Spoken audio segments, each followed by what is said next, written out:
Chers visiteurs, merci d'être venus nombreux nous rencontrer sur le campus de Nantes. Nous allons vous présenter aujourd'hui le groupe ESPI, les métiers de l'immobilier. Venez, suivez-moi. Je m'appelle Florence Pilar, je suis chargée des admissions et je vais rejoindre notre équipe.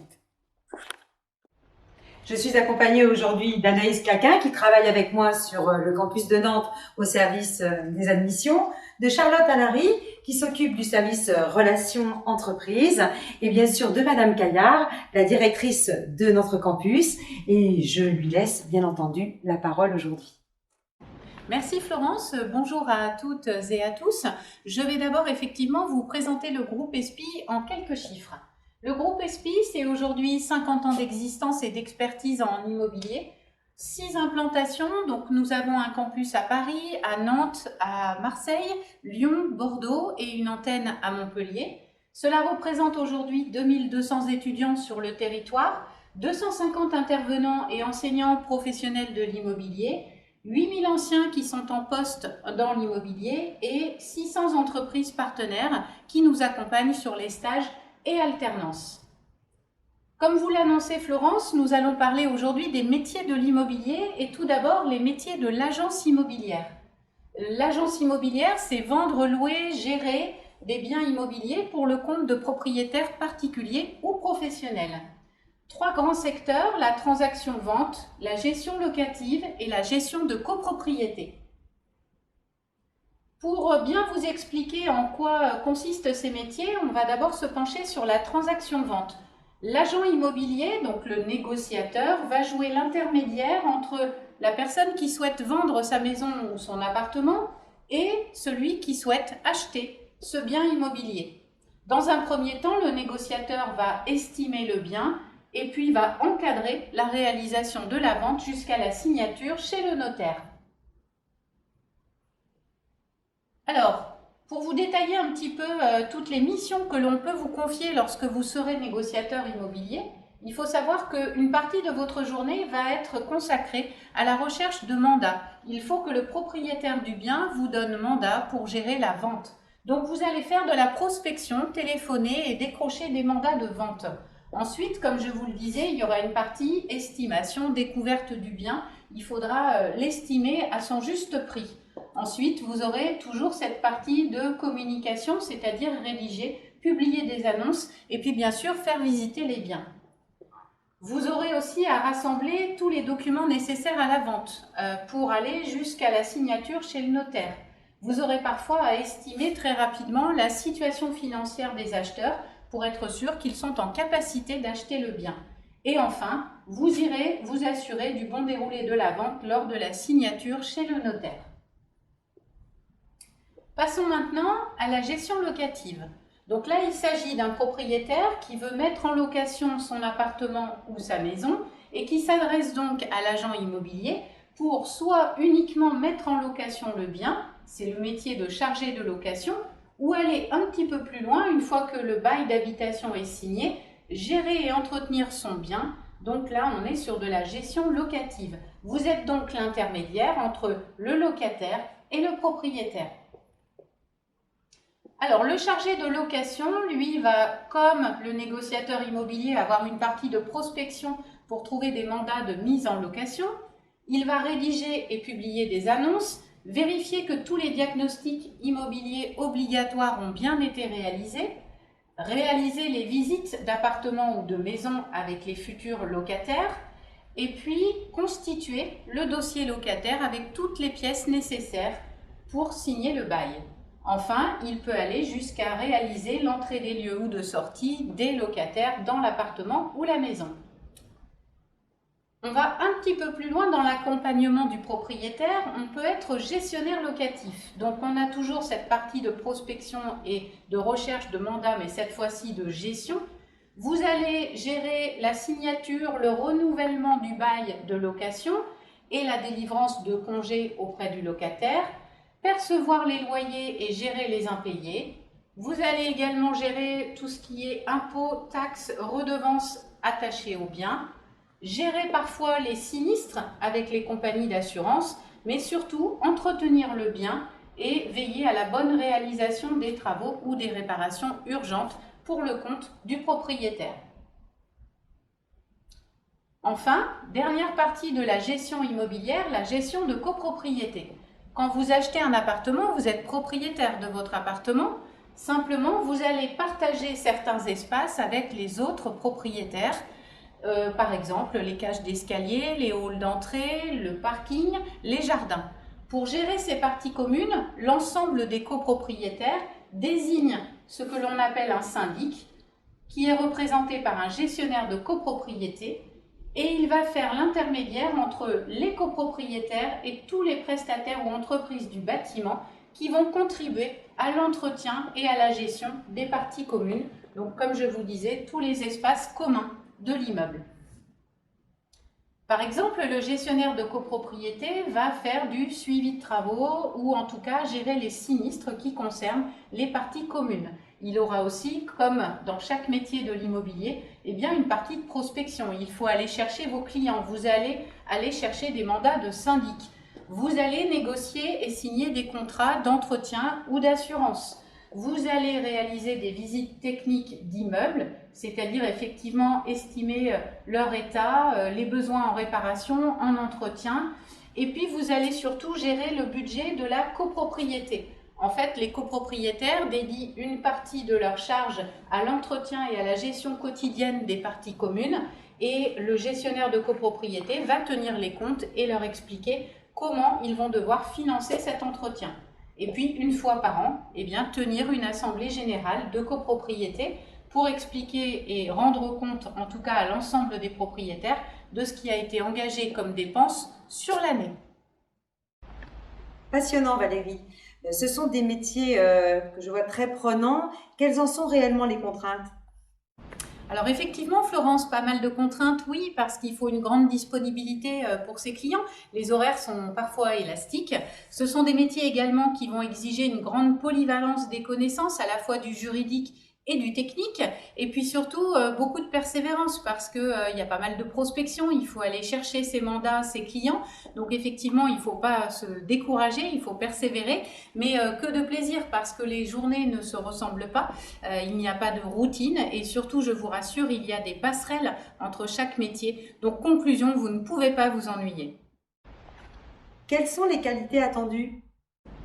Eh bien Florence, quelles qualités pour ces métiers ? Effectivement, j'allais dire que nous allons vous former sur les connaissances juridiques et techniques, mais il y a des qualités intrinsèques qu'il faut absolument développer. Effectivement, il faut aimer le relationnel, il faut être curieux vis-à-vis de son client, il faut effectivement avoir l'amour du produit immobilier et puis surtout le goût du challenge et de la gestion de projet, avoir envie de mener à son terme votre dossier, votre vente, voir en tout cas votre travail aboutir.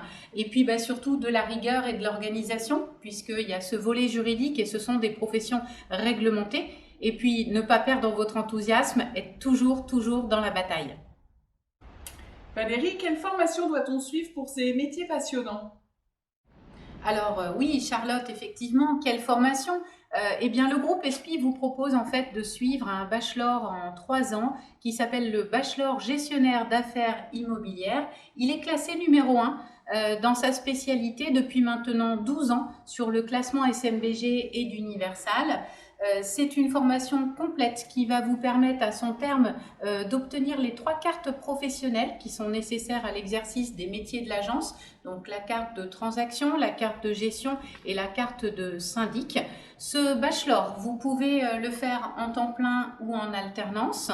Chez nous, l'alternance se fera via le contrat d'apprentissage sur un rythme qui, en règle générale, tourne autour de 3 semaines de présence en entreprise et 1 semaine par mois à l'école. Le but, c'est effectivement de compléter la formation théorique par l'immersion professionnelle. Et puis, vous avez donc la possibilité effectivement de financer votre bachelor via la formation professionnelle, le contrat d'apprentissage.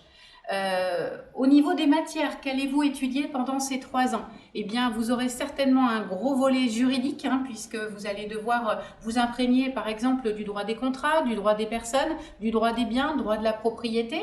Et puis, vous allez avoir aussi un pack de connaissances plutôt techniques, avec l'architecture, le vocabulaire, la technologie du bâtiment, l'urbanisme. Le but, c'est de vous rendre polyvalent pour pouvoir répondre aux besoins de votre client sur le volet technique, puisqu'il vient vous consulter également sur ce volet.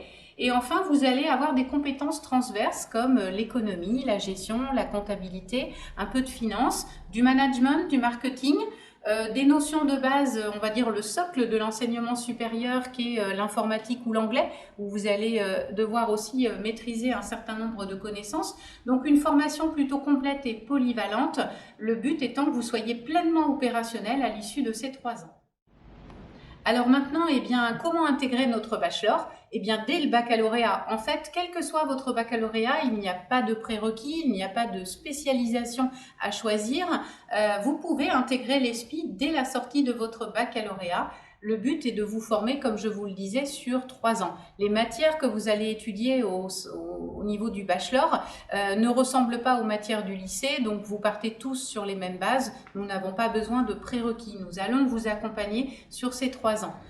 Une fois votre baccalauréat validé, vous entrez donc en première année de bachelor, temps plein ou alternance.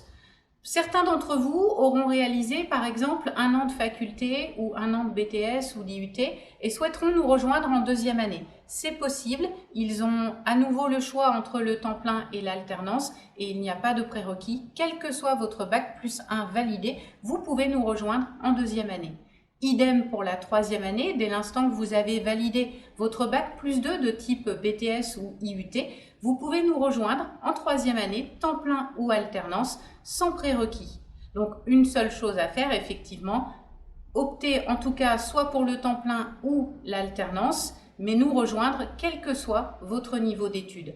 Idem, nous avons régulièrement des professionnels en reconversion qui nous rejoignent par exemple en 3e année pour valider une nouvelle carrière, en tout cas obtenir les cartes professionnelles qui leur permettront d'exercer en immobilier. Merci Valérie. Et au-delà du bachelor, si je souhaite par exemple travailler chez un promoteur immobilier, comment dois-je faire? Eh bien, très bonne question. Effectivement, Anaïs, il ressort que pour certains métiers, vous allez être obligé de poursuivre jusqu'à un niveau Bac plus 5, donc de valider en 2 ans en alternance un master professionnel au sein du groupe ESPI. On va vous proposer en fait 5 spécialisations. Vous les retrouvez ici. Donc la promotion immobilière, où là vous allez participer à une opération de construction de logements ou de bureaux. Les métiers du conseil et de l'expertise immobilière, donc là il va s'agir d'évaluer la valeur d'un bien immobilier. La gestion tertiaire ou le property de management, nous sommes sur de la gestion immobilière, donc comme on a vu tout à l'heure, gestion locative ou de copropriété, mais plutôt sur des biens de type bureaux, locaux d'activité, centres commerciaux. De l'ingénierie financière, où là vous allez faire de la gestion de patrimoine, donc plutôt effectivement gérer des actifs immobiliers et financiers, par exemple dans le domaine de la banque. L'immobilier durable et innovant, où là vous allez être référent en développement durable, soit au sein d'une entreprise de promotion immobilière ou au sein d'une direction immobilière, et vous allez être le référent en matière de développement durable. Donc 5 spécialisations. Les métiers qui sont derrière, par exemple dans la promotion immobilière, vous allez voir que tout au long de l'opération de construction d'un immeuble, eh bien, on découvre pas mal de métiers et votre master vous prépare à l'intégralité de ces métiers. Vous pouvez être développeur foncier et là, il s'agira de chercher le terrain sur lequel l'opération immobilière va être réalisée. Vous pouvez être monteur d'opération et là, on va vous demander de concevoir le projet et surtout de réunir l'équipe des différents acteurs qui vont participer à l'opération de construction.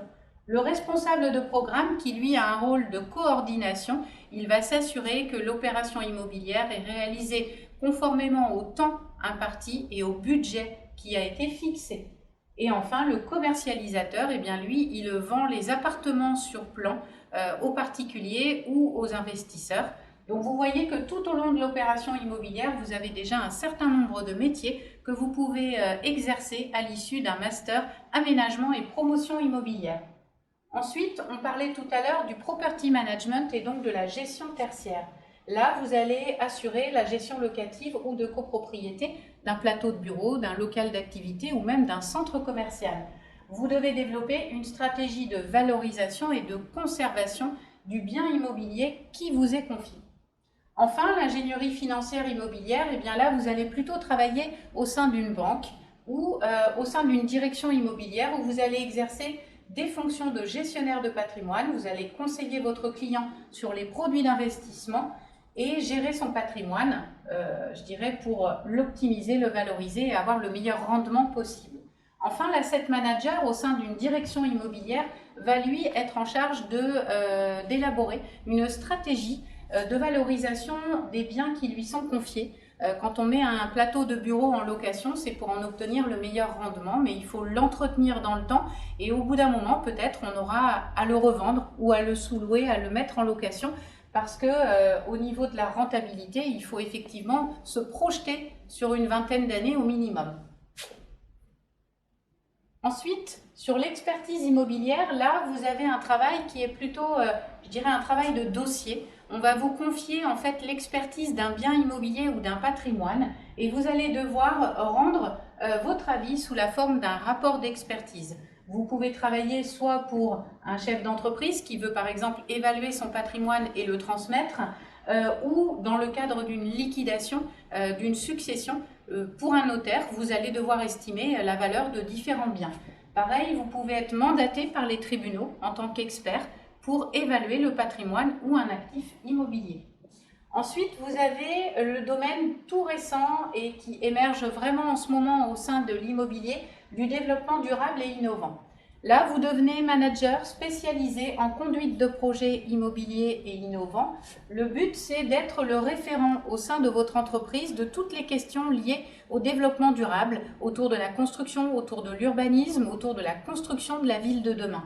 Donc, c'est un secteur en plein développement et vous pouvez devenir responsable ou référent RSE et développement durable au sein d'une entreprise de promotion, directeur de services liés à l'habitat et à l'urbanisme au sein d'une collectivité territoriale ou encore chargé de mission en urbanisme et en logement. Donc vous voyez que les métiers, en tout cas de niveau Bac+5, sont beaucoup plus spécialisés, mais effectivement en pleine dynamique, en plein mouvement. On voit de nouveaux métiers émerger régulièrement et le groupe ESPI vous permet à travers ces 5 spécialisations eh bien en tout cas de choisir et de suivre une carrière passionnante. Merci Valérie pour toutes ces informations. Maintenant, vous devez sûrement vous poser la question, comment intégrer le groupe ESPI? Alors, sachez tout d'abord que nous sommes hors Parcoursup. Pour ce faire, il faut déposer votre dossier de candidature sur notre site internet groupeespi.fr. Cliquez sur « En savoir plus ». À la suite de ça, dossier de candidature, puis remplir toutes les informations nécessaires. À la suite de cela, vous allez être contacté pour fixer avec vous une journée de sélection. Alors concrètement, Florence, comment se passe cette journée? Merci Anaïs. Effectivement, que se passe-t-il lors d'une journée de sélection?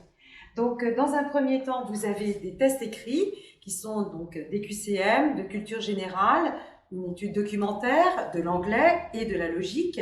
Et dans un deuxième temps, un entretien de motivation avec un jury composé d'un professionnel de l'immobilier et d'un membre de notre équipe. Une semaine plus tard, vous avez les résultats dans votre boîte mail. Ensuite, nous vous recontactons, nous vous demandons une confirmation sous 15 jours. Si, dans le cadre de l'alternance, vous avez besoin d'aide, notre service relations entreprises prend le relais.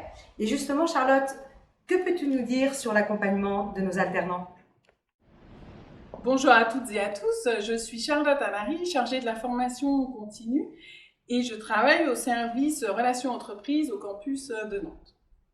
Comme vous l'ont indiqué précédemment Anaïs et Florence, vous allez être accompagnés par notre service tout au long de votre recherche d'alternance. Donc concrètement, comment ça se passe? 15 jours après votre inscription, vous allez recevoir par mail des outils de communication qui vont vous aider à la recherche d'alternance. Et ces outils-là vont s'appeler pack alternance. Dans ce pack-là, vous allez pouvoir retrouver votre planning de formation que vous allez suivre l'année universitaire qui va arriver. Donc, ce qui va vous permettre effectivement de communiquer auprès de votre futur employeur sur votre rythme. Et comme on l'a précédemment dit, c'est 1 semaine à l'école et 3 semaines en entreprise. Donc, vous avez votre planning. Ensuite, vous avez la maquette pédagogique qui va vous permettre aussi de pouvoir voir toutes les matières qui vont être étudiées durant l'année ou le cursus de formation et pouvoir voir aussi avec votre futur employeur si c'est en adéquation avec la fiche de poste qu'on vous propose. Vous aurez aussi une notice sur l'apprentissage qui va vous permettre de voir quels sont les droits et devoirs en tant qu'apprenti et pouvoir le communiquer aussi auprès de vos futurs employeurs et pouvoir avoir une idée de votre fiche de rémunération sur le cursus que vous allez suivre. Et enfin, une notice sur votre CV avec des erreurs à éviter, mais aussi des informations essentielles qui doivent y figurer. Donc, vous aurez cette notice-là. Dans un second temps, on a un deuxième rendez-vous ensemble, c'est que vous participerez avec des professionnels de l'immobilier à un atelier entretien de motivation. Des entretiens de motivation à blanc que vous pourrez passer avec aussi des conseils avisés auprès de professionnels. Dans un troisième temps, vous aurez aussi, une fois votre CV validé, on va vous mettre à disposition une plateforme dédiée. Cette plateforme-là, qui se nomme Career Center, sera effectivement dédiée auprès de vous et des professionnels. Vous pourrez communiquer et pouvoir avoir des offres à votre disposition.